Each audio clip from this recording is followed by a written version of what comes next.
Welcome to radiant.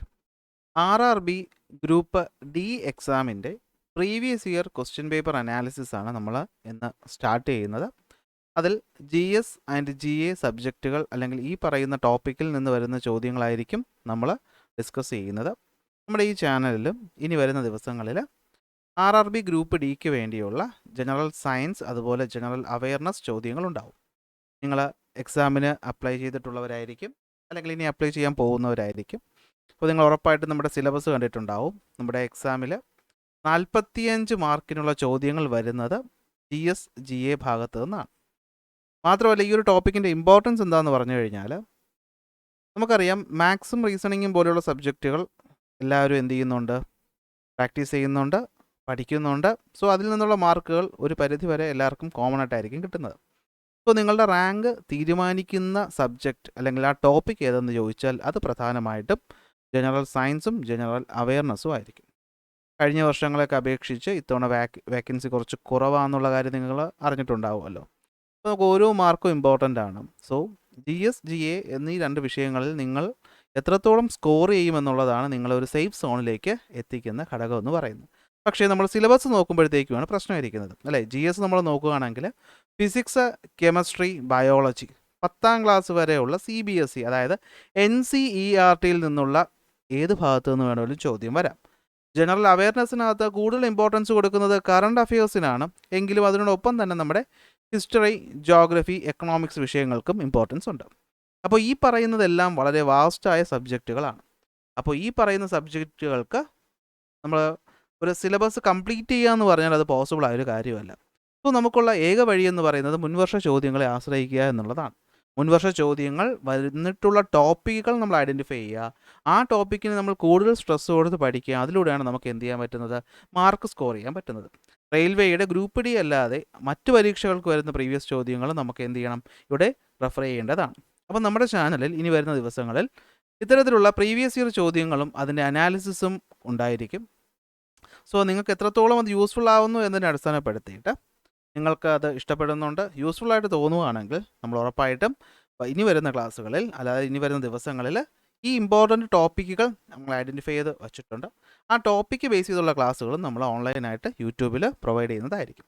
So അതിന് നിങ്ങൾ ചെയ്യേണ്ടത് എത്രമാത്രം, ചാനൽ സബ്സ്ക്രൈബ് ചെയ്യുക, ക്ലാസ് ഇഷ്ടപ്പെട്ടാൽ അത് കമൻറ്റ് ചെയ്യുക, മാത്രമല്ല നമ്മുടെ ടെലഗ്രാം ചാനലിൽ ജോയിൻ ചെയ്യുക. ഈ കാണുന്ന നോട്ടിൻ്റെയൊക്കെ PDF നമ്മൾ ടെലഗ്രാം ചാനലിൽ അപ്ലോഡ് ചെയ്യുന്നതായിരിക്കും. മാത്രമല്ല മറ്റ് സ്റ്റഡി മെറ്റീരിയൽസും GS GA ടോപ്പിക്കുകളുമായി ബന്ധപ്പെട്ട് വരുന്ന സ്റ്റഡി മെറ്റീരിയൽസും ക്വിസും മറ്റു കാര്യങ്ങളും ഒക്കെ നമ്മൾ എന്ത് ചെയ്യും, ടെലഗ്രാം ചാനലിലായിരിക്കും അപ്ലോഡ് ചെയ്യുന്നത്. സോ നിങ്ങൾ അതിലൂടെ എന്ത് ചെയ്യുക, ജോയിൻ ചെയ്യുക. അപ്പോൾ നമ്മൾ ഇന്നത്തെ ക്ലാസ്സിൽ പഠിക്കാൻ പോകുന്നത് 2018 ഡിസംബർ 17 നടന്ന ഗ്രൂപ്പ് ഡി എക്സാമിൻ്റെ മുൻവർഷ ചോദ്യങ്ങളാണ്. ഏതാണ്ട് 40ഓളം ചോദ്യങ്ങളാണ് നമ്മളിന്ന് ഡിസ്കസ് ചെയ്യുന്നത്. എന്തുകൊണ്ടെന്ന് വെച്ച് കഴിഞ്ഞാൽ 5ഓളം ചോദ്യങ്ങൾ അത്ര റെലവൻ്റ് അല്ല, അതായത് അന്നത്തെ കറണ്ട് അഫെയറിലൊക്കെ വന്ന കാര്യങ്ങളാണ്. സോ അത് നമ്മൾ വീണ്ടും എടുത്ത് പഠിക്കുന്നത് യൂസ്ഫുൾ അല്ല എന്ന് തോന്നുന്നത് കൊണ്ട് ആ ടോപ്പിക്കുകൾ ഒഴിവാക്കിയിട്ടുണ്ടെന്നേ ഉള്ളൂ. സോ നമുക്ക് സ്റ്റാർട്ട് ചെയ്യാം. ഒന്നാമത്തെ ചോദ്യം എന്ന് പറയുന്നത് ഫിസിക്സിൽ നിന്ന് വന്നിട്ടുള്ള ചോദ്യമാണ്. ചോദ്യം പറയുന്നത് എന്താണെന്ന് വെച്ച് കഴിഞ്ഞാൽ, a car starting from rest accelerate in a straight road at a constant rate of 3 m/s² for 8 seconds. Find the distance travelled by the car during this time. ഇങ്ങനൊരു ചോദ്യം വരികയാണെങ്കിൽ നോർമലി നമ്മൾ ചെയ്യുന്നത് ഈ പറയുന്ന ഫോർമുലകളുടെ സഹായത്തോടു കൂടി ചെയ്യുന്ന ഒരു രീതിയാണ്. എന്നാൽ നമുക്കല്ലാതെ ഇത് സിമ്പിളായിട്ട് സോൾവ് ചെയ്യാൻ പറ്റും. നമുക്ക് തന്നിട്ടുണ്ട് ഇവിടുത്തെ ആക്സിലറേഷൻ എന്ന് പറയുന്നത് 3 m/s² ആണ്. നിങ്ങൾക്കറിയാം ആക്സിലറേഷൻ എന്ന് വെച്ച് കഴിഞ്ഞാൽ അത് വെലോസിറ്റി ബൈ ടൈമാണ്. ഇവിടുത്തെ ടൈം എന്ന് പറയുന്നത് 8 സെക്കൻഡ് ആണെന്ന് നമ്മൾ എടുത്താൽ നമുക്ക് ഇവിടുത്തെ വെലോസിറ്റി എന്ന് പറയുന്നത് എത്രയായിരിക്കും, 3 എന്ന് കിട്ടും. ഓക്കെ, സോ വെലോസിറ്റി എന്ന് പറയുന്നത് വെലോസിറ്റി അല്ല, ആക്സിലറേഷൻ എന്ന് പറയുന്നത് നമുക്ക് എത്രയായിട്ട് എടുക്കാം, 3 ആയിട്ട് എടുക്കാം. ടൈം എന്ന് പറയുന്നത് എത്രയായിട്ട് എടുക്കാം, 8 ആയിട്ട് എടുക്കാം. ഇതിൽ നിന്ന് വെലോസിറ്റി കണ്ടുപിടിക്കാൻ പറ്റത്തില്ലേ, പറ്റും. എങ്ങനെയാണ്, 3 × 8 എത്രയാണ്, 24 എന്ന് കിട്ടും. എത്ര കിട്ടും, 24 m/s എന്ന് കിട്ടും നമുക്ക് ഇവിടുത്തെ വെലോസിറ്റി എന്ന് പറയുന്നത്. ഇതിൻ്റെ അർത്ഥം എന്താ, ഈ എഴുതിയിരിക്കുന്നതിൻ്റെ 24 m/s എന്ന് വെച്ചാൽ ഒരു സെക്കൻഡിൽ 24 മീറ്റർ സഞ്ചരിക്കുമെന്നാണ്. നമ്മുടെ അടുത്ത് ചോദിച്ചിട്ടുള്ളത് 8 സെക്കൻഡിൽ എത്ര ദൂരം സഞ്ചരിക്കുമെന്നാണ്. ഒരു സെക്കൻഡിൽ 24 മീറ്റർ ആണെങ്കിൽ 8 സെക്കൻഡിൽ സഞ്ചരിക്കുന്ന ദൂരം എത്രയായിരിക്കും, അത് 24 × 8 ആയിരിക്കും. 24 × 8 192 മീറ്ററാണ് നമ്മളിവിടുത്തെ ഉത്തരം എന്ന് പറയുന്നത്. അപ്പോൾ ഇത്തരത്തിൽ സിമ്പിളായ രീതിയിൽ, ഇത് സിമ്പിളെന്ന് ഞാൻ പറയുന്നില്ല, ടോപ്പിക് അല്ലെങ്കിൽ ആ പറയുന്ന കോൺസെപ്റ്റ് അറിയുന്ന ഒരു കുട്ടിക്ക് ഇത് സിമ്പിളാണ്, അല്ലാത്തൊരാൾക്ക് കുറച്ച് ബുദ്ധിമുട്ടായിരിക്കും, ചിലപ്പോൾ ആദ്യം കേൾക്കുമ്പോൾ ആവണമെന്നില്ല. അങ്ങനെ മനസ്സിലായില്ലെങ്കിൽ നിങ്ങൾക്ക് ഈ സ്റ്റെപ്പ്, ഈ ഫോർമുലാസ് ഇവിടെ യൂസ് ചെയ്യാം. അല്ല, ആലോചിച്ച് നോക്കി, നമ്മൾ ഈ പറയുന്ന ഫോർമുലയിൽ ആദ്യം തന്നെ നമ്മൾ ഇനിഷ്യൽ വെലോസിറ്റി നമ്മൾ റെസ്റ്റിൽ എന്നായതുകൊണ്ട് 0 എന്ന് എടുത്തു, ആക്സിലറേഷൻ 3 m/s² എന്ന് എടുത്തു, ടൈം എന്ന് പറയുന്നത് 8 സെക്കൻഡ് എന്ന് എടുത്തു. ഇങ്ങനെ സ്റ്റെപ്പൊക്കെ എഴുതി ചെയ്തുകൊണ്ടിരിക്കുമ്പോഴത്തേക്കും 3 ക്വസ്റ്റ്യൻ ചെയ്യാനുള്ള സമയം തീർന്നു പോകും. അപ്പോൾ അതുകൊണ്ട് നമ്മൾ എപ്പോഴും ചോദ്യം വായിച്ച് കോൺസെപ്റ്റിനെ അടിസ്ഥാനപ്പെടുത്തി ചോദ്യങ്ങൾ ചെയ്യാൻ പഠിക്കണം. ഓക്കെ, അപ്പോൾ ഇനി ഈ രീതിയിലുള്ള ക്ലാസ്സുകൾ, അല്ലെങ്കിൽ ഈ രീതിയിൽ എങ്ങനെ നമുക്ക് ഒരു ചോദ്യത്തിനെ അപ്രോച്ച് ചെയ്യാമെന്നൊക്കെയുള്ള നമ്മൾ നമ്മുടെ ഉടനെ വരുന്ന ക്ലാസ്സുകളിലൊക്കെ അപ്ലോഡ് ചെയ്യുന്നതായിരിക്കും. സോ നിങ്ങൾ വെയിറ്റ് ചെയ്യുക. തൽക്കാലം നോക്കുക, അടുത്ത ചോദ്യത്തിലോട്ട് പോവാം.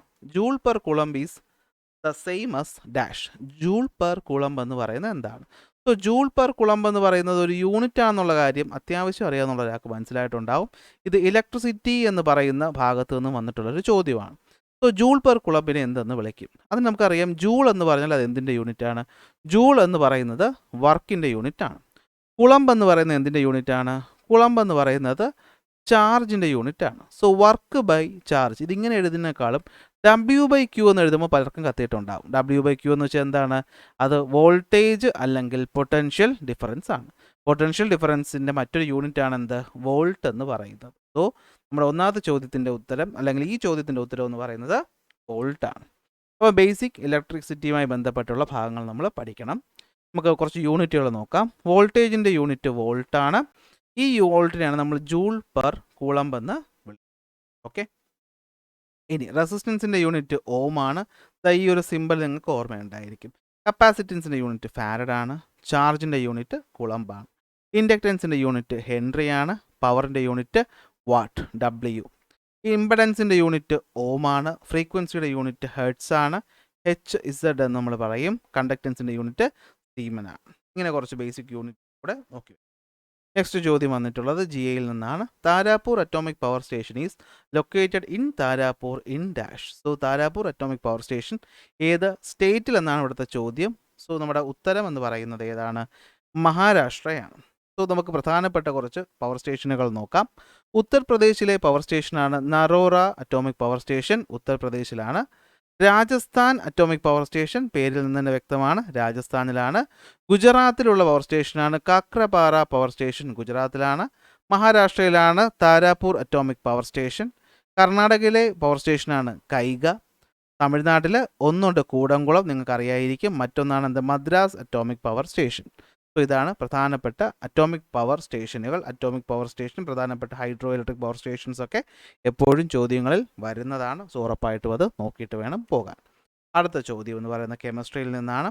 Electro negativity from left to right in a row in a periodic table and electropositivity from left to right in a row in a periodic table, what happens? ഇതാണ് സംഭവം. അതായത് ഇലക്ട്രോ നെഗറ്റിവിറ്റി ഒരു periodic table എടുത്തു കഴിഞ്ഞാൽ ഇടത്ത് നിന്നും വലത്തോട്ട് പോകുമ്പോൾ എന്ത് സംഭവിക്കുന്നു, അതുപോലെ ഇലക്ട്രോ പോസിറ്റിവിറ്റിയും ഇടത്ത് നിന്ന് വലത്തോട്ട് പോകുമ്പോൾ എന്ത് സംഭവിക്കുന്നു എന്നാണ് ചോദ്യം. അത് കണ്ടല്ലോ, നല്ല റേഞ്ച് ചോദ്യങ്ങളാണ്. കാരണം നമ്മൾ ഇലക്ട്രോ നെഗറ്റിവിറ്റി ഒക്കെ നമ്മൾ പണ്ട് പഠിച്ചിട്ടുണ്ടെങ്കിലും ഒന്ന് റിവൈസ് ചെയ്യാത്തടത്തോളം ഒന്നും നമ്മുടെ ഓർമ്മയിൽ നിൽക്കത്തില്ല. എന്താ ഇലക്ട്രോ നെഗറ്റിവിറ്റി എന്ന് പറഞ്ഞു കഴിഞ്ഞാൽ? ഇലക്ട്രോ നെഗറ്റിവിറ്റി എന്ന് വെച്ചാൽ എന്തായിരിക്കും? ഒരു ഇലക്ട്രോണിനെ അട്രാക്റ്റ് ചെയ്ത് ഒരു നെഗറ്റീവ് അയോണായി മാറാനുള്ള ഒരു ആറ്റത്തിൻ്റെ ഒരു ടെൻഡൻസിയാണ് ഇലക്ട്രോ നെഗറ്റിവിറ്റി എന്ന് പറയുന്നത്, അല്ലേ? കാരണം ഇലക്ട്രോൺ എന്ന് വെച്ചാൽ നെഗറ്റീവാണ്. ഇലക്ട്രോ പോസിറ്റിവിറ്റി എന്ന് വെച്ചാൽ എന്തായിരിക്കും? ഒരു ഇലക്ട്രോൺ നഷ്ടപ്പെടുത്തി ഒരു പോസിറ്റീവ് അയോണായിട്ട് മാറാനുള്ള ടെൻഡൻസിയാണ് എന്ത്? ഇലക്ട്രോ പോസിറ്റിവിറ്റി എന്ന് പറയുന്നത്. നമുക്കറിയാം, ഒരു പീരിയോഡിക് ടേബിൾ എടുത്തു കഴിഞ്ഞാൽ ഈ വലതുവശത്താണ് ആരുള്ളത്? നോൺ മെറ്റൽസ് ഉള്ളത്. ഈ നോൺ മെറ്റൽസിനാണ് നെഗറ്റീവ് ആകാനുള്ള ടെൻഡൻസി കൂടുതൽ. സോ നമുക്ക് എന്ത് പറയാൻ പറ്റും? ഇടത്ത് നിന്ന് വലത്തേക്ക് പോകുമ്പോൾ ഇലക്ട്രോ നെഗറ്റിവിറ്റി ഇൻക്രീസ് ചെയ്യും. ഇലക്ട്രോ നെഗറ്റിവിറ്റി എന്ത് ചെയ്യും? ഇൻക്രീസ് ചെയ്യും. ഇലക്ട്രോ പോസിറ്റിവിറ്റി എന്ത് ചെയ്യും? ഡിക്രീസും ചെയ്യും. സോ പീരിയോഡിസിറ്റി ഇൻ പ്രോപ്പർട്ടീസ് എന്ന ഭാഗത്തു നിന്നാണ് ഈ ചോദ്യം വന്നിട്ടുള്ളത്. സോ എന്താണ് ഇലക്ട്രോ നെഗറ്റിവിറ്റി, എന്താണ് ഇലക്ട്രോ പോസിറ്റിവിറ്റി എന്നിവിടെ പറയുന്നുണ്ട്, അല്ലേ? ഒരു ആറ്റത്തിന് എന്താണ് ഇലക്ട്രോണെ അട്രാക്ട് ചെയ്ത് നെഗറ്റീവ് അയോണായി മാറാനുള്ള ടെൻഡൻസി എന്ന് സിമ്പിളായി നമുക്ക് ഓർത്തു വയ്ക്കാം, ഇലക്ട്രോ നെഗറ്റിവിറ്റി. നേരെ മറിച്ച് പോസിറ്റീവ് അയോണായിട്ട് മാറാനുള്ള ടെൻഡൻസിയാണ് ഇലക്ട്രോ പോസിറ്റിവിറ്റി. നമുക്ക് നോക്കുമ്പോൾ അറിയാൻ പറ്റും, വലത്തോട്ട് പോകും തോറും ഈ കാണുന്നതൊക്കെയാണ് നോൺ മെറ്റൽസ്. അപ്പോൾ ഇവർക്ക് എന്താണ്? ഇലക്ട്രോ നെഗറ്റിവിറ്റി കൂടുതലാണ്. സോ വലത്തോട്ട് പോകും തോറും ഇലക്ട്രോ നെഗറ്റിവിറ്റി കൂടുന്നു, ഇലക്ട്രോ പോസിറ്റിവിറ്റി കുറയുന്നു. ഏതെങ്കിലും ഒന്ന് ഓർത്ത് വയ്ക്കുക. ഇപ്പോൾ ചോദ്യം വരുന്ന ഒരു റേഞ്ച് നിങ്ങൾക്ക് മനസ്സിലായി കാണുമെന്ന് വിശ്വസിക്കുന്നു. Dash cells are embedded in A hard matrix that is composed of calcium and phosphorus. അപ്പോൾ മനസ്സിലായി, ബയോളജിയിൽ നിന്നുള്ളൊരു ചോദ്യമാണ്. സോ എന്താണ്, ഏത് സെല്ലുകളുടെ ചുറ്റുമാണ് കാൽഷ്യത്തിൻ്റെയും ഫോസ്ഫറസിൻ്റെയും ഒരു കവറിങ് ഉള്ളത്? ലിഗമെൻ്റ് ആണോ, ബ്ലഡ് ആണോ, ബോൺ ആണോ, കാർട്ടിലേജ് ആണോ? ഫോസ്ഫറസ് കാൽഷ്യവും കേൾക്കുമ്പോൾ നമുക്കറിയാം ബോണുകൾക്ക് വേണ്ടത് എന്താണ്, കാൽഷ്യമാണ്. സോ നമ്മുടെ ഉത്തരം എന്ന് പറയുന്നത് ഏതാണ്, സി ആണ്, കാൽഷ്യമാണ്. സോ നമ്മുടെ ശരീരത്തിൽ എത്ര ബോണുകളുണ്ട്? 206 ബോണുകളാണ് ഉള്ളത്. അതിൽ ഏറ്റവും വലുതെന്ന് പറയുന്നത് ഫീമറാണ്, അഥവാ നമ്മുടെ തുടയിലാണ്. ഏറ്റവും ചെറുതെന്ന് പറയുന്നത് സ്റ്റേപ്പിസ് ആണ്, നമ്മുടെ മിഡിൽ ഇയർ ഉള്ള മാലിയസ് ഇൻകസ് സ്റ്റേപ്പിസിൽ വരുന്നതാണ്. ഓക്കെ, നമ്മുടെ ശരീരത്തിനകത്ത് വെർട്ടിബ്രൽ കോളത്തിനകത്ത് എത്ര എല്ലുകളുണ്ടെന്ന് വെച്ചാൽ 33 ബോൺസിൽ കാണപ്പെടുന്ന മിനറൽ ഏതാണ്? അത് കാൽഷ്യമാണ്. സോ ഇത്തരം ചോദ്യങ്ങൾ ഇനിയും അടുത്ത ചോദ്യം ഫിസിക്സിൽ നിന്നാണ്. The characteristics of sound by which we can distinguish between two sound of the same loudness and pitch. ഒരേ ലൗഡ്നെസ്സിലും പിച്ചിലും വരുന്ന രണ്ട് സൗണ്ടുകളെ നമുക്ക് തിരിച്ചറിയാൻ നമ്മളെ സഹായിക്കുന്ന ആ ക്വാണ്ടിറ്റി എന്തെന്ന് ചോദിച്ചാൽ അത് ക്വാളിറ്റി എന്നാണ്. ഓക്കെ, ഒരു സൗണ്ടിൻ്റെ ക്വാളിറ്റി, ഇതിനെയാണ് നമ്മൾ ടിമ്പർ എന്നും വിളിക്കും. TIMBER, timber. കണ്ടോ, ഡെഫിനിഷനിൽ നിന്ന് ഡയറക്റ്റ് ചോദ്യങ്ങൾ സയൻസിൽ എന്ത് ചെയ്യുന്നുണ്ട്, എടുത്ത് ചോദിക്കുന്നുണ്ട്. സോ ഒരു സൗണ്ട് വേവ് ഇതാണെങ്കിൽ ഈ പറയുന്ന സൗണ്ട് വേവ് മാക്സിമം എത്രത്തോളം ഉയരുന്നു അല്ലെങ്കിൽ താഴുന്നു എന്നതാണ് ആംപ്ലിറ്റ്യൂഡ് എന്ന് പറയുന്നത്. ഈ ആംപ്ലിറ്റ്യൂഡാണ് ഒരു സൗണ്ടിൻ്റെ ലൗഡ്നെസ്സിനെ തീരുമാനിക്കുന്നത്. എന്താണ് ഫ്രീക്വൻസി എന്ന് വെച്ച് കഴിഞ്ഞാൽ ഒരു സെക്കൻഡിൽ ഇതുപോലത്തെ എത്രത്തോളം ക്രസ്റ്റും ട്രഫും ഉണ്ടായി എന്നതാണെന്ത്, ഫ്രീക്വൻസി എന്ന് നമുക്ക് സിമ്പിളായിട്ട് പറയുന്നത്.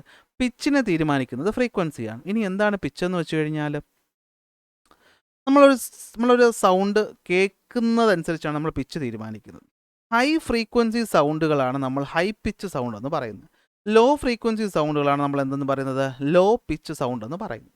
അപ്പോൾ ഫ്രീക്വൻസി എന്താണെന്ന് അറിയാമല്ലോ, number of waves passes through A fixed point in A given amount of time എന്ന് വെച്ചാൽ ഒരു സെക്കൻഡിൽ ഒരു പോയിന്റ് കൂടി എത്ര സൗണ്ട് പോകുന്നു. ഇങ്ങനെ കിരികിരികിരാ വന്നു കഴിഞ്ഞാൽ ഹൈ ഫ്രീക്വൻസി, ദൂരെ ആണെങ്കിൽ അത് ലോ ഫ്രീക്വൻസി ആയിട്ട് നമുക്ക് കണക്കാക്കാം. ലൗഡ്നെസ് എന്ന് പറഞ്ഞല്ലോ, എത്രത്തോളം സൗണ്ട് ലൗഡാണ് എന്ന് പറയുന്നത് തീരുമാനിക്കുന്ന ആരാണ്, നമ്മുടെ ആംപ്ലിറ്റ്യൂഡാണ്. അതായത് ഇവിടെ നോക്കിയാൽ ഇതൊരു ലൗഡായ സൗണ്ടാണ്, ഇത് ലൗഡ്നെസ് കുറഞ്ഞ ഒരു സൗണ്ടാണ്, കാരണം ആംപ്ലിറ്റ്യൂഡ് കൂടുതൽ ഇവിടെയാണ്. സോ ഇതാണ് ലൗഡ്, ഇത് ലെസ് ലൗഡാണ്. ഓക്കെ, ഇനി നമുക്ക് ഫ്രീക്വൻസിയുടെ കാര്യം നോക്കുമ്പോൾ ഇത് കണ്ടോ, ഇതൊരു ലോ പിച്ച് സൗണ്ടാണ്, ഇതൊരു ഹൈ പിച്ച് സൗണ്ടാണ്. കാരണം കണ്ടോ ഫ്രീക്വൻസിയുടെ എണ്ണത്തിൽ വരുന്ന വ്യത്യാസം. സ്പീഡ് എന്ന് വെച്ച് കഴിഞ്ഞാൽ ഒന്നുമില്ല, ഒരു മീഡിയത്തിലൂടെ ലൈറ്റ് സഞ്ചരിക്കുന്ന വേഗതയാണ് സ്പീഡ് എന്ന് പറയുന്നത്. ക്വാളിറ്റിയാണ് നമ്മളിപ്പോൾ പറഞ്ഞത്. എന്താണ്, it is the characteristics of a sound that allows us to differentiate. അല്ലേ, ഇപ്പോൾ എൻ്റെ സൗണ്ടും യേശുദാസിൻ്റെ സൗണ്ടും കേട്ടാൽ നിങ്ങൾക്ക് മനസ്സിലാവത്തില്ലേ, അതെൻ്റെ സൗണ്ടിൻ്റെ ക്വാളിറ്റി കൊണ്ടല്ലേ. ആ ക്വാളിറ്റിയാണ് നമ്മൾ ക്വാളിറ്റി ഓഫ് സൗണ്ട് അല്ലെങ്കിൽ ടിമ്പർ എന്ന് വിളിക്കുന്നത്. ഓക്കെയാണോ? Next question, which of the following is not an example of non uniform motion? ചോദ്യം നല്ലോണം വായിച്ചിട്ട് മാത്രം ഉത്തരം എഴുതാൻ നിൽക്കുക. ഓക്കെ, നോൺ യൂണിഫോം മോഷൻ്റെ എക്സാമ്പിൾ അല്ലാത്തതേത് എന്നാണ് ചോദ്യം. ഒരാൾ 800 മീറ്റർ റേസ് ഓടുന്നു, അത് യൂണിഫോം മോഷൻ അല്ല, നോൺ യൂണിഫോം തന്നെയാണ്. The rotation of a blade of a ceiling fan എന്ന് പറയുന്നതാണ് ഇവിടുത്തെ ഉത്തരം എന്ന് പറയുന്നത്. കാരണം അതെന്താണ്, ഒരു യൂണിഫോം മോഷൻ്റെ എക്സാമ്പിൾ ആയിട്ട് നമുക്ക് എടുക്കാൻ പറ്റും. ഒരു ക്രൗഡഡ് സ്ട്രീറ്റിൽ കൂടി ബാക്കി ഓപ്ഷൻസ് വായിക്കുമ്പോൾ നിങ്ങൾക്ക് തന്നെ കിട്ടും. ഓക്കെ, സോ നമ്മുടെ ഉത്തരം എന്ന് പറയുന്നത് ഏതാണ്, ബി ആണ്. അപ്പോൾ നോക്കി എന്താ യൂണിഫോം മോഷൻ എന്ന് വെച്ച് കഴിഞ്ഞാൽ equal distance equal interval of ടൈമിൽ ട്രാവൽ ചെയ്യുകയാണെങ്കിൽ അതാണ് യൂണിഫോം മോഷൻ എന്ന് പറയുന്നത്. സീലിംഗ് ഫാനിൻ്റെ ബ്ലേഡുകൾ റൊട്ടേറ്റ് ചെയ്യുന്നത്, ഭൂമി റൊട്ടേറ്റ് ചെയ്യുന്നതൊക്കെ ഇതിന് ഉദാഹരണം. ഇനി നോൺ യൂണിഫോം എന്ന് വെച്ചാൽ എന്തായിരിക്കും, നോൺ യൂണിഫോം മോഷനിൽ unequal distance in equal interval of ടൈമാണ് നോൺ യൂണിഫോം മോഷൻ എന്ന് പറയുന്നത്. അപ്പോൾ ഈക്വൽ ദൂരം ഈക്വൽ ഇൻ്റർവെൽ ഓഫ് ടൈമിൽ സഞ്ചരിച്ചാൽ അത് യൂണിഫോം മോഷൻ, അല്ലെങ്കിൽ അത് നോൺ യൂണിഫോം മോഷൻ. അടുത്ത ചോദ്യം, which of the following is not a part of a neuron? ന്യൂറോണിൻ്റെ ഭാഗമല്ലാത്തത്. Neurilemma, Nissl granules, sarcolemma, axon, ഇതിലേതാണ് ഒരു ന്യൂറോണിൻ്റെ ഭാഗമല്ലാത്തത്? കുറച്ച് റേഞ്ച് ചോദ്യമാണ് അല്ലേ. എങ്കിലും ബയോളജിയുടെ ബേസിക് ഒക്കെ പഠിച്ച ഒരാൾക്ക് ഈ ആക്സോൺ എന്തായാലും ന്യൂറോണിൻ്റെ ഭാഗമെന്ന് നമുക്ക് ഓർമ്മയുണ്ടാകും. ഈ ആദ്യത്തെ രണ്ടുപേരും ഒരു അംശമുള്ളൂ. പക്ഷേ സാർക്കോലിമ അത്യാവശ്യം ബയോളജി പഠിച്ച ഒരാൾക്ക് ഓർമ്മ കിട്ടേണ്ടതാണ്. കാരണം ഈ സാർക്കോലിമ എന്ന് പറഞ്ഞാൽ എന്താണ്, മസിൽ ഫൈബറിനെ സറൗണ്ട് ചെയ്ത് വരുന്ന ഈ ഒരു ഷീറ്റ് സെൽ മെമ്പറൈനാണ് എന്ത്, സാർക്കോലിമ എന്ന് പറയുന്നത്. ഓക്കെ, അപ്പോൾ ഇത് മസിലിലാണ് കാണപ്പെടുന്നത്. അപ്പോൾ ഈ ന്യൂറലിമ സെൽസ് എന്ന് വെച്ചാൽ എന്തായിരിക്കും, ഔട്ടർ ലെയർ ഓഫ് ന്യൂറോൺ. നമ്മൾ മൈലിൻ ഷീത്ത് എന്ന് പറഞ്ഞിട്ട് ഇതിനെ പഠിക്കുന്നുണ്ട്.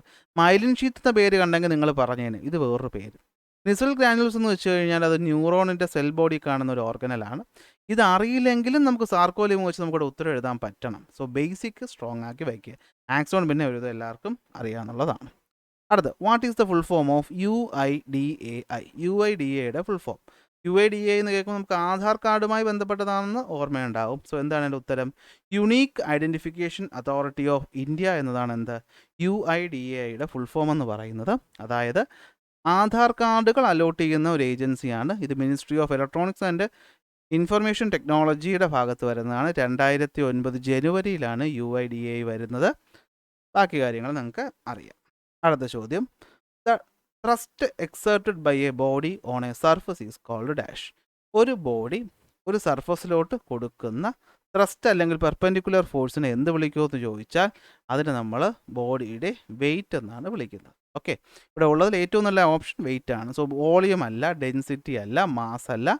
So weight of the body എന്നാണ് വിളിക്കുന്നത്. ഓക്കെ, അതായത് നോക്കി എന്താ ത്രസ്റ്റ് എന്ന് വെച്ച് കഴിഞ്ഞാൽ, ത്രസ്റ്റ് എന്ന് വെച്ചാൽ വേറൊന്നുമില്ല, force exerted by a body on an object perpendicular to the surface. Okay, ഇതൊരു സർഫസ് ആണ്. സർഫസിന് പെർപെൻഡിക്കുലർ 90 ഡിഗ്രിയിൽ അപ്ലൈ ചെയ്യപ്പെടുന്ന ഫോഴ്സിനെയാണ് നമ്മൾ എന്ത് വിളിക്കുന്നത്? ത്രസ്റ്റ് എന്ന് വിളിക്കുന്നത്. അത് എന്തിന് ഈക്വൽ ആയിരിക്കും? ആ ബോഡിയുടെ വെയിറ്റിന് തുല്യം ആയിരിക്കും. ഓക്കെ, ന്യൂട്ടൻ്റെ തേർഡ് ലോയിലാണ് പറയുന്നത്, for every action there is an equal and opposite reaction. Thrust എന്ന് വെച്ചാൽ ഫോഴ്സ് ആണ്. സോ യൂണിറ്റ് എന്ന് പറയുന്നത് എന്താണ്? ന്യൂട്ടൺ ആണ് ത്രസ്റ്റ് അല്ലെങ്കിൽ ഫോഴ്സിൻ്റെ യൂണിറ്റ് എന്ന് പറയുന്നത്. അടുത്ത, metal can displace each other according to their dash. അതായത് ഒരു കെമിക്കൽ റിയാക്ഷൻ നടക്കുന്ന സമയത്ത് ഒരു മെറ്റലിന് മറ്റൊരാളെ റീപ്ലേസ് ചെയ്യാൻ പറ്റും. പക്ഷേ അത് എന്തിനെ അടിസ്ഥാനപ്പെടുത്തിയെന്നാണ് ചോദ്യം. കണ്ടക്ടിവിറ്റി അല്ല, റെസിസ്റ്റിവിറ്റി അല്ല, ടെസ്റ്റബിലിറ്റി അല്ല, അത് റിയാക്ടിവിറ്റി അടിസ്ഥാനപ്പെടുത്തിയാണ്.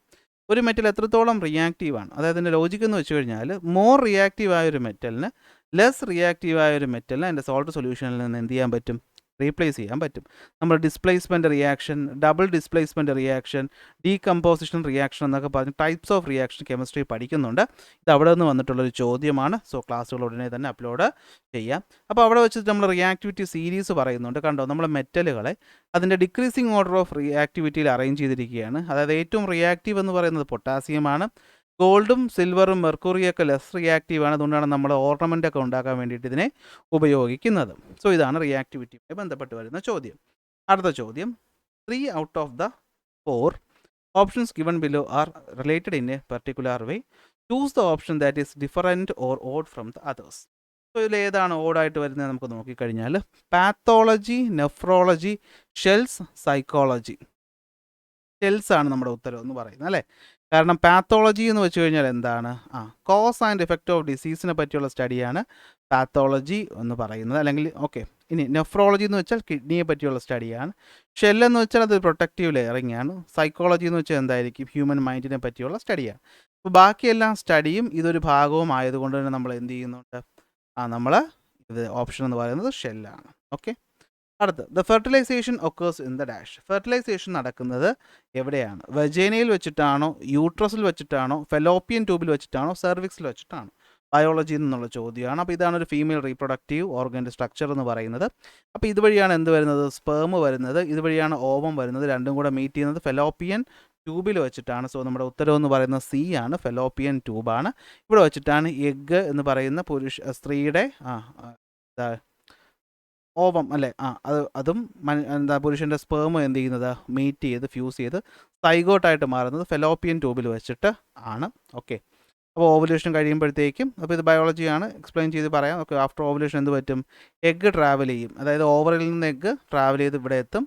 അപ്പോഴത്തേക്കും സ്പേം ട്രാവൽ ചെയ്ത് എന്ത് ചെയ്യും? ഇതുവഴി എത്തും. കണ്ടല്ലോ, ഇതാണ് ഗർഭപാത്രം എന്ന് പറയുന്ന ഈ ഒരു ഭാഗമാണ്. ഓക്കെ, ഇതാണ് ആൻസർ എന്ന് പറയുന്നത്.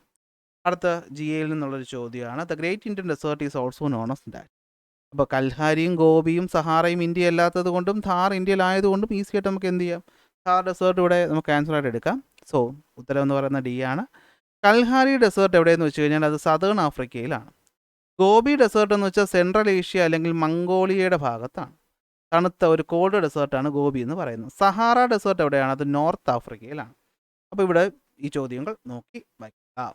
അടുത്ത ചോദ്യം, a student lift a heavy book from the floor of a room to put it in the book shelf at a height of 2 meter from 2 meter. For this process, the student takes 5 seconds. The work done by the student will depends upon. ഒരു student ലോകത്ത് ആരായാലും ചെയ്യുന്ന work depend ചെയ്യുന്നത് എന്തിനാണ്? Work depend ചെയ്യുന്നത് ഫോഴ്സിനെയും ഡിസ്പ്ലേസ്മെൻറ്റിനെയും മാത്രമാണ്.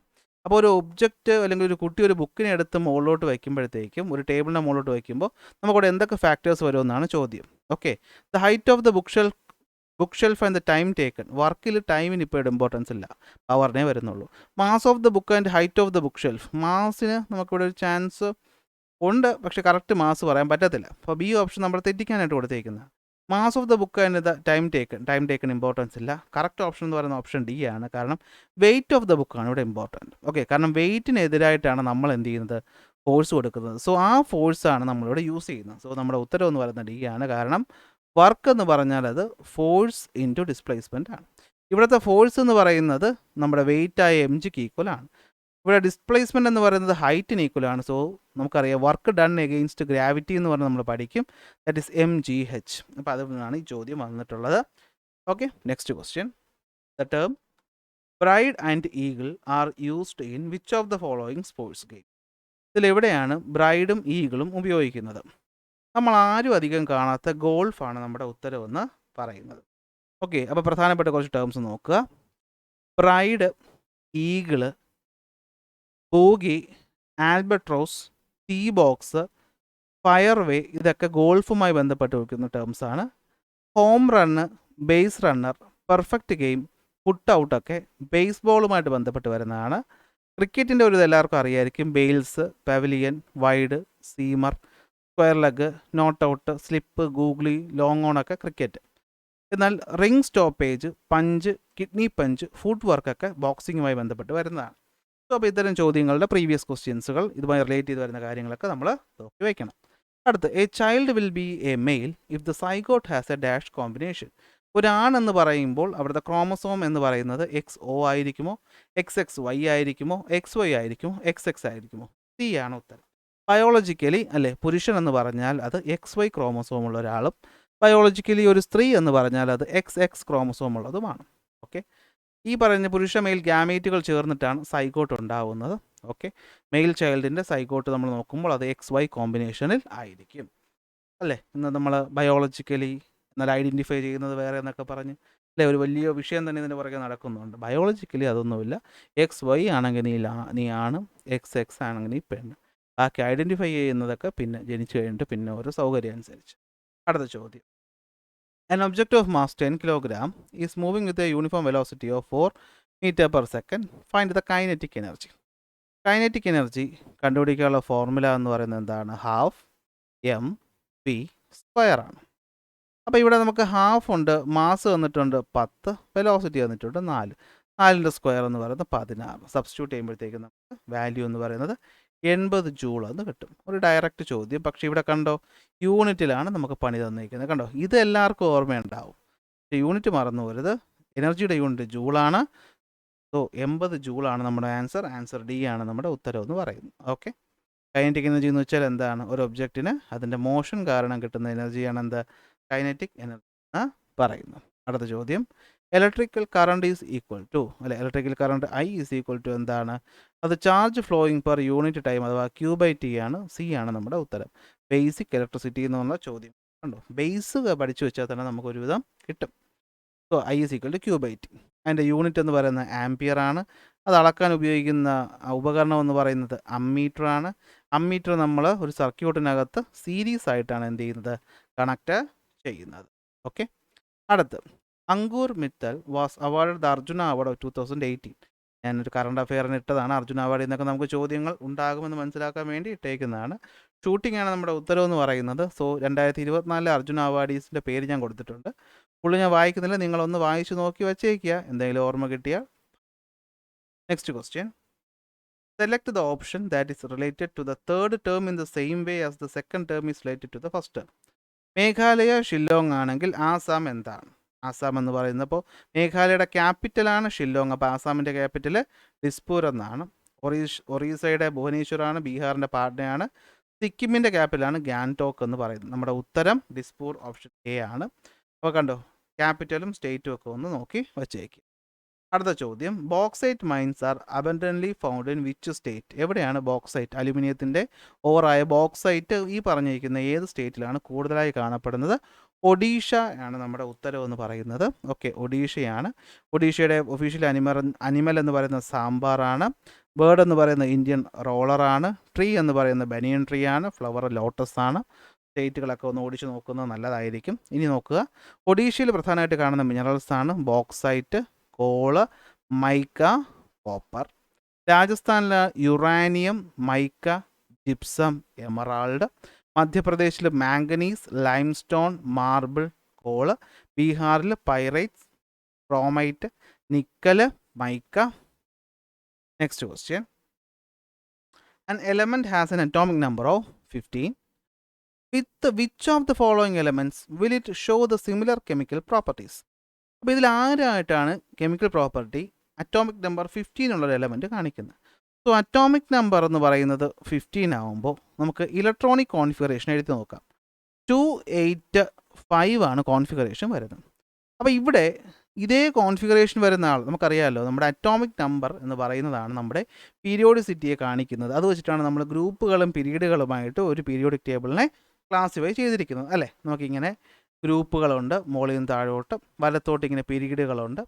അപ്പോൾ നമുക്ക് ഈ പറയുന്ന ഒരു പ്രോപ്പർട്ടി വരുന്ന ആൾക്കാരെയൊക്കെ നമ്മൾ ഒരു ഗ്രൂപ്പിലാണ് എന്ത് ചെയ്തിട്ടുള്ളത്, ഉൾക്കൊള്ളിച്ചിട്ടുള്ളത്. സോ അവിടുത്തെ ഇലക്ട്രോണിക് കോൺഫിഗറേഷൻ അതിന് ഇമ്പോർട്ടൻറ്റ് സ്ഥാനമുണ്ട്. അപ്പോൾ നമുക്കിവിടെ തന്നിട്ടുള്ള ഓപ്ഷൻസ് നമ്മൾ നോക്കുകയാണെങ്കിൽ, ഇപ്പോൾ നൈട്രോജൻ നമുക്ക് എഴുതി നോക്കാം. എനിക്ക് ആൻസർ അറിയാമെന്നുള്ളതാണ് ഞാൻ നേരെ നൈട്രോജനോട്ട് പോയത്. നിങ്ങൾ എന്ത് ചെയ്യണം, 25 ആണ് നൈട്രോജൻ അറ്റോമിക് നമ്പറും ഓപ്ഷൻ തന്നിട്ടുണ്ട് 7 ആണ്.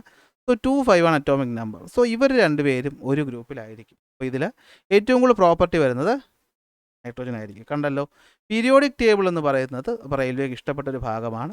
അപ്പോൾ ഇവിടെ നിന്നിട്ടും പീരിയോഡിസിറ്റി ഇൻ പ്രോപ്പർട്ടീസുമായി ബന്ധപ്പെട്ട ചോദ്യങ്ങൾ ഒരുപാട് ഇനിയും വരാം. നമ്മളിപ്പോൾ 2 ചോദ്യങ്ങളോളം കണ്ടു കഴിഞ്ഞു അല്ലേ. As of February 2018, the chairperson of the Children's Film Society of India is, അത് മുകേഷ് ഖന്നയാണ്. സോ ഇത് ഞാൻ ആ ഒരു ടോപ്പിക്ക് വന്നപ്പോൾ ഇട്ടുന്നേ ഉള്ളൂ. ഇപ്പോൾ ഇങ്ങനെ ഒരു കമ്മീഷൻ ഇല്ല. ഓക്കെ, മാർച്ച് 22 ഇത് എന്തിനോട് ലയിച്ചു? നാഷണൽ ഫിലിം ഡെവലപ്മെൻറ്റ് കോർപ്പറേഷനോട് ലയിച്ചു. ഏതാണ് ഫിലിം കോർപ്പറേഷൻ ലയിച്ചത്? Children's film society of India എന്ന് പറയുന്നത് ഇപ്പോൾ നാഷണൽ ഫിലിം ഡെവലപ്മെൻറ്റ് കോർപ്പറേഷൻ്റെ ഭാഗമാണ്.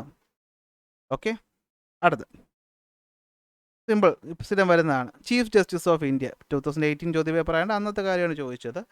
2018 ചീഫ് ജസ്റ്റിസ് ആരെന്നാണ് ചോദിച്ചത്? ദീപക് മിശ്ര ആയിരുന്നു. എന്നാൽ ഇപ്പോഴത്തെ ആരാണ്?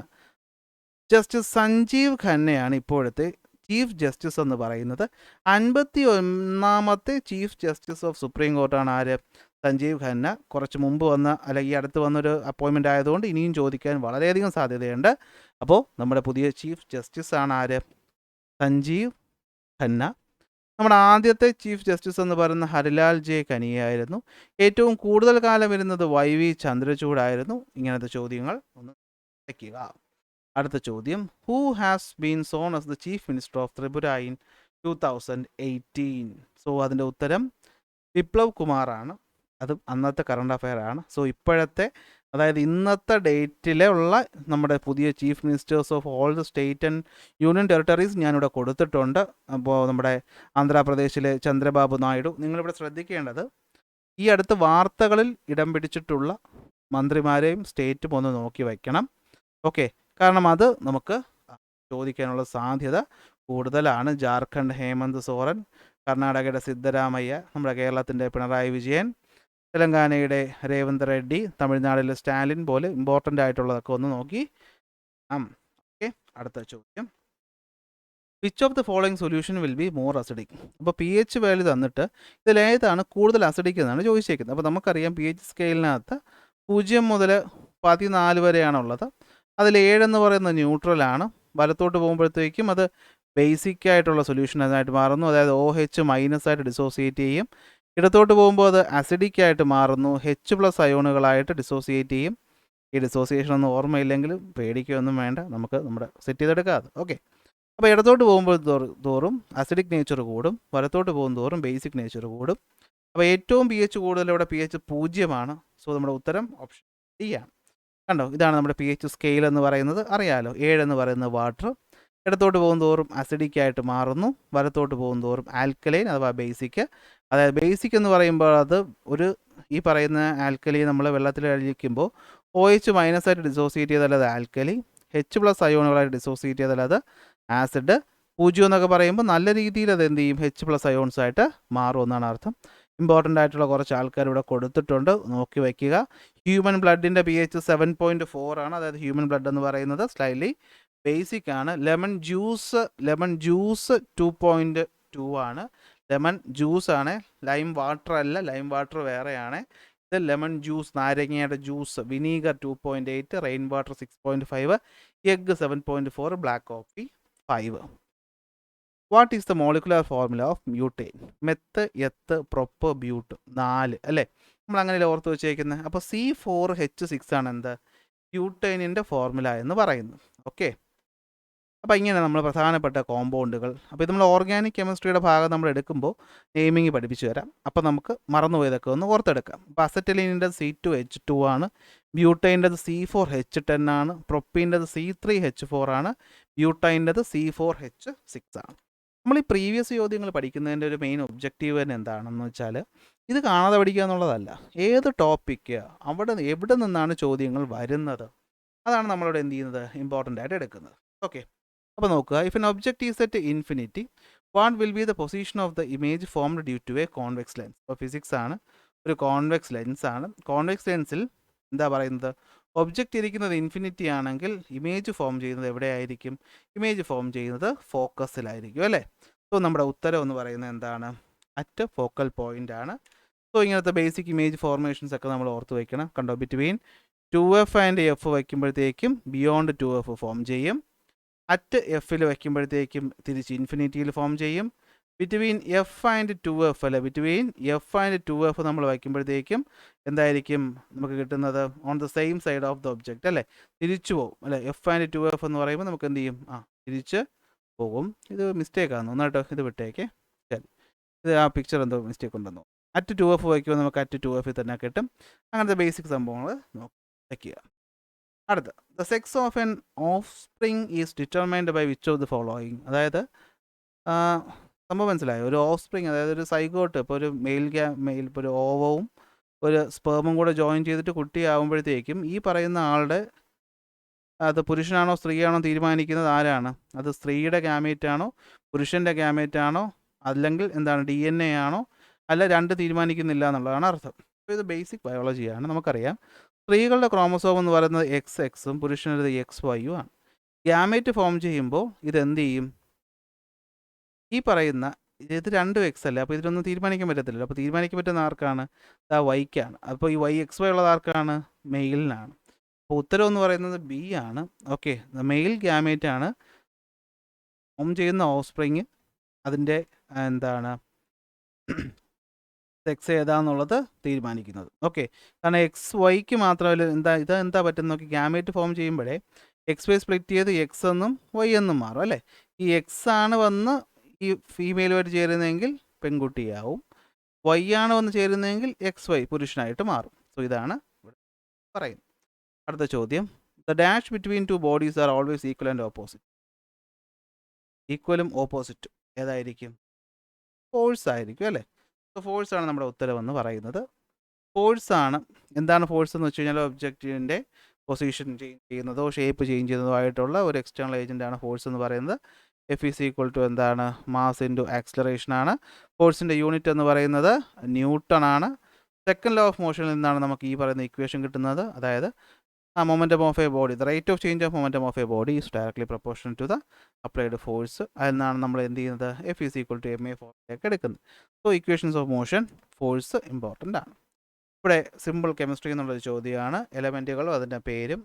കൊബാൾട്ട് CO ആണ്, കോപ്പർ Cu ആണ്, സൾഫർ S ആണ്, സോഡിയം Na ആണ്. അപ്പോൾ നമ്മുടെ കറക്റ്റ് ഉത്തരം എന്ന് പറയുന്നത് C ആണ്. 1B, 2D, 3A, 4C. അപ്പോൾ ഇമ്പോർട്ടൻ്റ് എലമെൻറ്റുകൾ അവരുടെ പേരൊക്കെ ഓർത്ത് വയ്ക്കണം. അയൺ, നമ്മൾ അയണിനെ Fe, ferrum, sodium, natrium Na, silver argentum Ag, tin stannum Sn, antimony stibium Sb, tungsten wolfram W, gold aurum Au, HG mercury ഹൈഡ്രാജറോ എന്നൊക്കെ പറഞ്ഞ് നമ്മൾ പഠിച്ചിട്ടുണ്ട് അല്ലേ. അപ്പോൾ ബേസിക് ഇവിടെയും പീരിയോഡിക് ടേബിൾ നിന്നുള്ള ചോദ്യമാണ് വന്നിരിക്കുന്നത്. പീരിയോഡിക് ടേബിളുമായി ബന്ധപ്പെട്ട സയൻസിൻ്റെ ചാപ്റ്ററുകൾ നമ്മൾ ഉറപ്പായിട്ട് പഠിച്ചിട്ട് വേണം പരീക്ഷയ്ക്ക് പോകാൻ. Which of these is not a Veda? ഇതിൽ വേദമല്ലാത്തത് ഏതാണ്? ഋഗ്വേദം, യജുർവേദം, സാമവേദം, അഥർവവേദം. കൃഷ്ണവേദം എന്ന് പറയുന്നത് എന്തല്ല, ഒരു പ്രധാനപ്പെട്ട വേദമായിട്ടല്ല. കാരണം ഈ കൃഷ്ണ യജുർവേദത്തിൻ്റെ ഒരു ഭാഗമാണ് കൃഷ്ണ യജുർവേദം എന്ന് പറയുന്നത്. അപ്പോൾ 4 വേദങ്ങൾ: ഋഗ്വേദം, യജുർവേദം, അഥർവവേദം, സാമവേദം. അതിൽ ഏറ്റവും പഴക്കം ചെന്ന വേദം എന്ന് പറയുന്നത് ഋഗ്വേദമാണ്. ഓക്കെ. അടുത്ത് ഈ കൃഷ്ണ യജുർവേദവും ശുക്ല യജുർവേദവും ഒന്ന് ഡിവൈഡ് ചെയ്തിട്ടുള്ളത് യജുർവേദമാണ്. എന്നാൽ മാജിക് സ്പെൽസിനെ പറ്റിയിട്ടൊക്കെ പറയുന്ന അഥർവവേദത്തിലാണ്. അപ്പോൾ ഇതൊക്കെ എന്ത് ചെയ്യുക എന്ന് നോക്കി വയ്ക്കുക. അടുത്ത ചോദ്യം, Shiromani Akali Dal is a regional political party of which of the state? Shiromani Akali Dal എന്ന് പറയുന്നത് ഏത് സ്റ്റേറ്റിലെ പാർട്ടിയാണ്? പഞ്ചാബിലെയാണ്. അതിൽ റിലേറ്റഡ് ഫാക്ട് ഒന്നും പറയാനായിട്ട് ഇല്ല. അടുത്ത്, who among the following has got the power to commute the death sentence in India? അതായത് നമുക്ക് ഈ മാപ്പ് കൊടുക്കാനും ഡെത്ത് സെൻറ്റൻസ് ക്യാൻസലൊക്കെ ചെയ്യാനുള്ള അധികാരം ഈ പറയുന്നതിൽ ആർക്കാണ്? പ്രസിഡൻറ്റിനാണ് അല്ലേ. സോ പ്രസിഡൻറ്റിൻ്റെ പവറുകളും അതിൻ്റെ ആർട്ടിക്കിളുകളും വളരെ വളരെ വളരെ ഇമ്പോർട്ടൻ്റ് ആണ്, നോക്കി വയ്ക്കണം. Article 53 of the constitution president executive പവറിനെ പറ്റി പറയുന്നു. 54 പ്രസിഡന്റ് ഇലക്ഷനെ പറ്റി പറയുന്നു. 56 ടേം ഓഫ് ഓഫീസ്. 58 ക്വാളിഫിക്കേഷനെ പറ്റി പറയുന്നു. 59 ഓഫീസിൻ്റെ കണ്ടീഷനെ പറ്റി പറയുന്നു. 61 ഇമ്പോർട്ടൻ്റ് ആണ്, ഇംപീച്ച്മെൻറ്റ് ഓഫ് പ്രസിഡൻറ്റ് പലതവണ ചോദിച്ചിട്ടുള്ളതാണ്.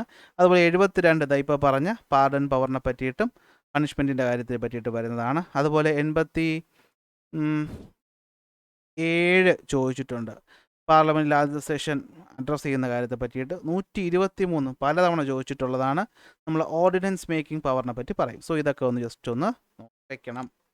അപ്പോൾ നെക്സ്റ്റ് വരുന്നത്, what is the position of the Indian men's hockey team in the Commonwealth game of 2018?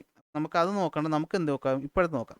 2022 കോമൺവെൽത്തിൽ നമ്മുടെ സ്ഥാനം 2ാമതായിരുന്നു. ഓസ്ട്രേലിയയാണ് നമ്മൾ എന്ത് ചെയ്തത്, തോൽപ്പിച്ചത്. ഓക്കെ. അതുപോലെ 2024 പാരീസിൽ നടന്ന ഒളിമ്പിക്സിൽ ഇന്ത്യൻ മെൻസ് ഹോക്കി ടീം എന്ത് ചെയ്തു? നമുക്ക് ബ്രോൺസ് മെഡൽ വാങ്ങിച്ചിട്ടുണ്ട്. ഓക്കെ.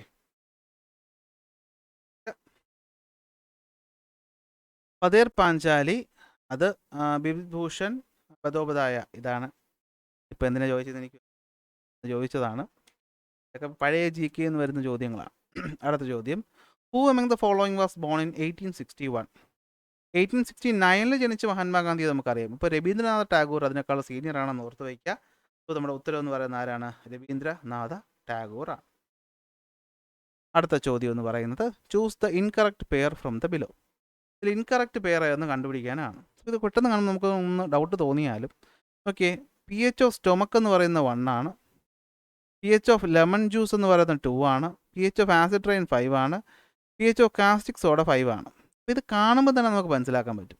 കാരണം കാസ്റ്റിക് സോഡ എന്ന് പറയുന്നത് ഒരു ബേസിക് ആയിട്ടുള്ളൊരു സാധനമാണ്. ബേസിക് ആയിട്ട് കുറച്ച് കെമിസ്ട്രി അറിയാവുന്ന ഒരാൾക്ക് അറിയാം അല്ലേ. ഈ കാസ്റ്റിക് സോഡ ബേസിക് ആയിട്ടുള്ളൊരു സാധനമാണ്. അപ്പോൾ അതിനൊരിക്കലും 5 വരത്തില്ല, 7 അപ്പുറത്തോടുള്ള നമ്പറേ വരത്തുള്ളൂ. കണ്ടോ, ഇവിടെ ഇതൊന്നും നമുക്കറിയില്ലെങ്കിലും ചോദ്യം മനസ്സിരുത്തി ഒന്ന് വായിച്ച് ലോജിക്ക് ഉപയോഗിച്ച് കഴിഞ്ഞാൽ നമുക്ക് പല ചോദ്യങ്ങളുടെയും ഉത്തരം കിട്ടും. കണ്ടോ, pH സ്കെയിലിനെ പറ്റി നമുക്ക് അതിനകത്തുള്ള എല്ലാ ആൾക്കാരുടെയും pH കാണാതെ ഒരു ലിസ്റ്റ് പഠിക്കുന്ന ഒരു കണക്കിലൂടെ അതിൻ്റെ ആവശ്യമില്ല അല്ലേ.